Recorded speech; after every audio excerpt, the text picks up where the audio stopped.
أعزائي المشاهدين، أهلا وسهلا بكم. اليوم أخوكم أبو كرعة راح يحكي لكم على أغاني النوم. حكينا على أغاني هواية، بقى بس النوم.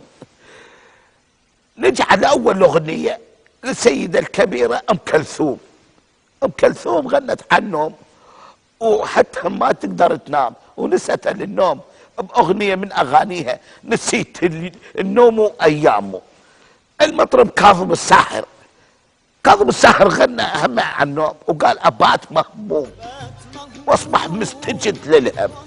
هو بات بس وين بيت ما ادري، المهم نام هو بس مهموم خطير ما اعرف بيه. نجي على المطرب نصرة البدر. نصرة البدر هم غنى عن النوم، حلوة خوش اغنية بعيدتها وبعيد النوم. حسين بعيدتها يعني على حبيبتك نقدر تجيبها بسيارة تاكسي، بس النوم شلون تجيب الكاب كوستر ما يصير يا نصرتي. شوف لك عذر بيها ونرتبها. حسين الغزال هم غنى عن النوم، يقول انت نايم مستريح وانا ما اقدر انام. ليش ما تقدر تنام؟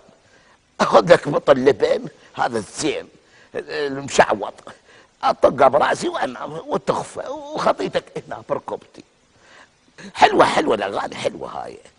هسه اني مثلا انا احب استبرق هواي احبها، هواي الليالي ما نايم من ورا استبرق، ما نايم. هاي صار لي 3 ايام ما نايم من ورا استبرق. اي شلون يعني؟ استبرق سويت بيه ارق سويت بيه. اليوم ابوها عصمته اذا ما طفي التلفزيون والضوايات وتخليني انام. ابوها عصمته احرق ابوها زين.